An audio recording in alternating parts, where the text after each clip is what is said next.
Okay, good evening, everybody. I'm just going to work over the top 8 voted questions. I'm assuming that you have the questions in front of you, so I'm not going to be writing down all the details. And I'm just going to talk you through my thought process as I approach the problem. So the first problem we run across is the fourth root to 625. So the fourth root to 625. Well, let's take a little look at this. We don't usually write the square root. We don't usually put the little 2 in there. But if you recall, that means that what number times itself would equal 25. So the fourth root is really saying what number times itself 4 times will equal 625. And there's a couple of ways that you can do this. You can just do guess and check. We could do 3 times 3 times 3 times 3, and we see that's 81, and so we know that's not true. Or we could do a little bit more mathematical. We could take a look and say, well, this times this number times this number has to equal 625. So what times what will equal 625?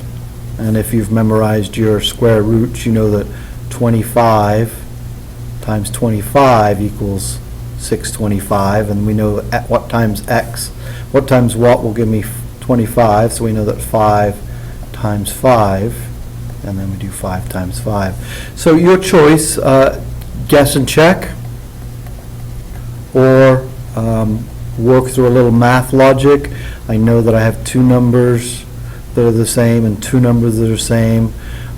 Is there a square root to those 2 numbers that will give me the answer 625? In this case, it turns out to be 5. So the fourth root of 625 equals 5.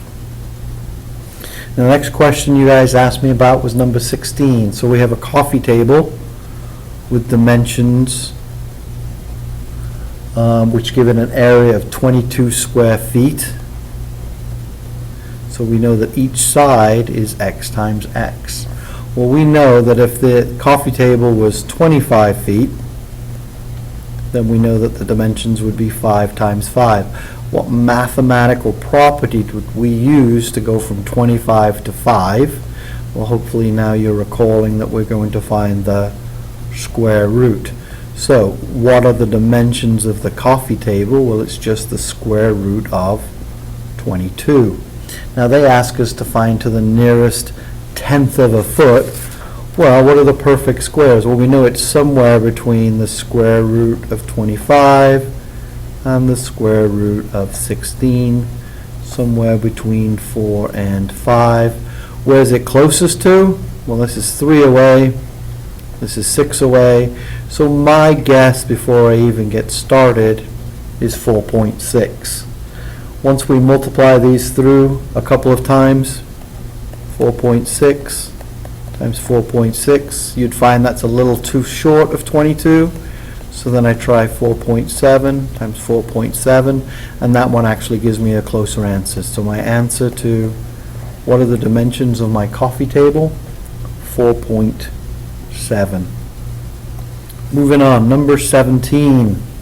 Number 17 asks me to do some PEMDAS. So I have parentheses 16 divided by 4 times 2 close parentheses squared all over 7 minus 1 plus 10. Well, the first thing we have to do is deal with inside the parentheses. And PEMDAS says that when we have multiplication and division, we work from left to right. So 16 divided by 4 is 4 times 2 squared.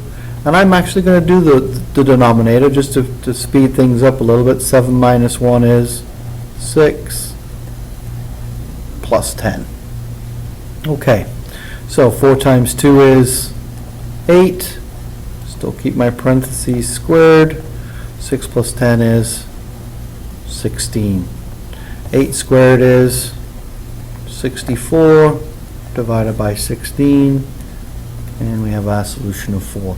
So remember, we are always going to deal with what's inside the parentheses before we do anything with the exponent on the outside. The same would apply if this had been 16 divided by 4 times 2 in the square root sign. Deal with everything inside the square root sign before we deal with finding the square root of that particular expression. Okay, moving on. Next question you asked me to solve was number 18, another PEMDAS problem. So here we have 2.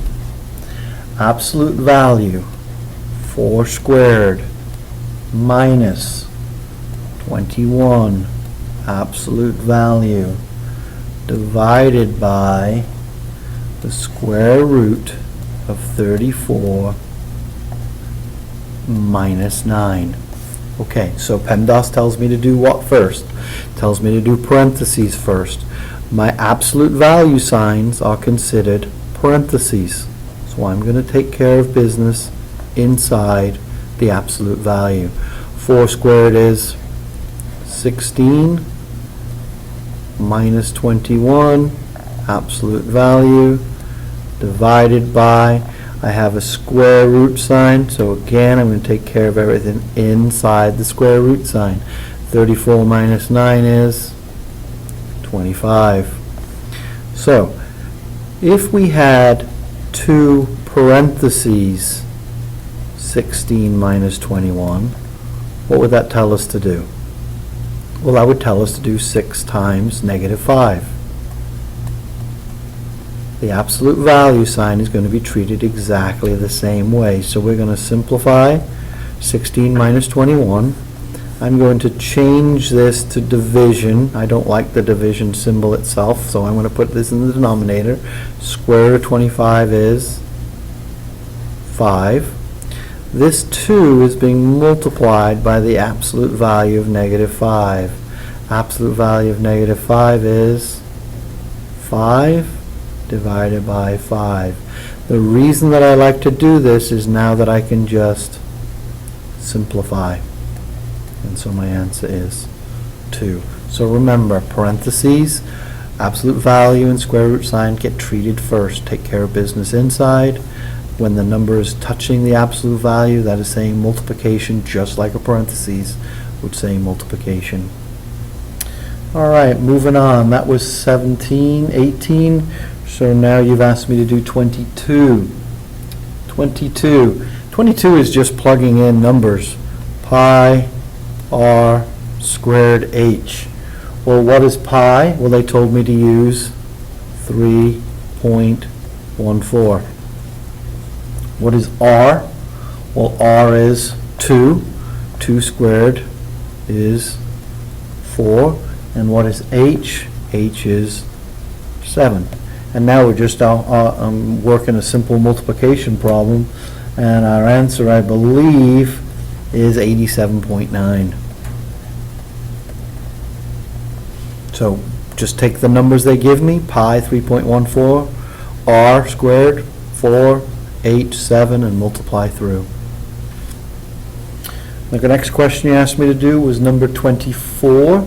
Number 24, this is going back to combining like terms and simplifying expressions.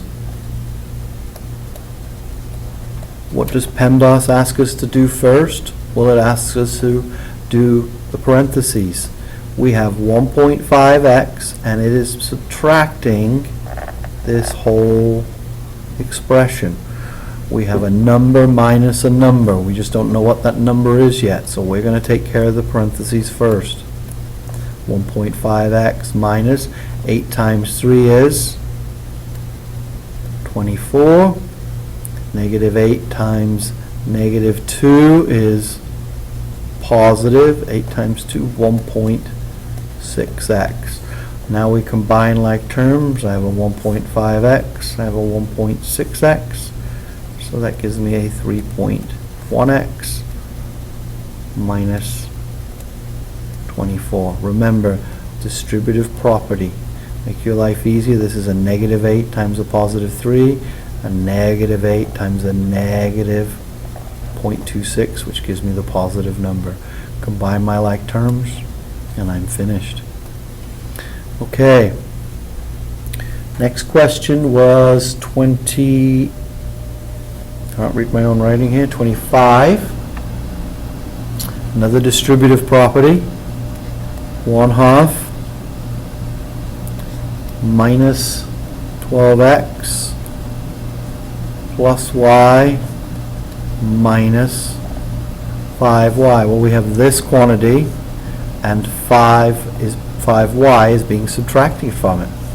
Use the distributive property. 1/2 times 12 is negative 6x. 1/2 times y is y over 2, or half y, and I like to write it like that. And because I see this coming, I'm going to change this to 10 over 2y. 10 over 2 is the same as 5, right? Combining like terms, negative 6x, nothing else. And then I have y over 2 minus 10. So what's this number that we don't write up here? This is a 1, right? So 1 minus 10 is 9 over 2 y. And I'm finished. And then the last problem is 28. It tells us to generate ordered pairs. The way we generate an ordered pair is very easy. We write down the equation they gave us, and then we choose some values. In this case, they actually told us what values to choose for x. They said, please choose negative 2, negative 1, 0, and 1. So when x is negative 2, y is equal to negative absolute value of negative 2. Y is equal to negative. Absolute value of negative 2 is 2, so y equals negative 2. We'll do the same thing again. Running out of room here. Y equals negative. Plug in negative 1. Absolute value of that is 1. Y equals negative 1. 0 is 0. And then when we get to here, y equals negative absolute value of x, y equals negative. What is absolute value of x when x is 1? Well, that is 1, so y equals negative 1. And then, of course, from there, we could plot. We have ordered pairs now. We have negative 2, comma 2, negative 2. We have negative 1, comma negative 1. We have 0, comma 0, and we have 1, comma negative 1. And it says graph the ordered pair and describe the pattern. If we graph that, it's going to look something like that, an upside down V. So I hope that helps you. I hope you've done your extra odd practice tonight. Remember, you need that to turn in to get your test tomorrow. And then if you decided you want 5 bonus points, you're working on your evens. Those aren't due until Wednesday. Remember, you chose these questions. If there's one question that I didn't get to, come find me before or after school or during advisory, and I'll be more than happy to help you. Hope this helped to explain these particular questions, and I'll be seeing you tomorrow while you're testing.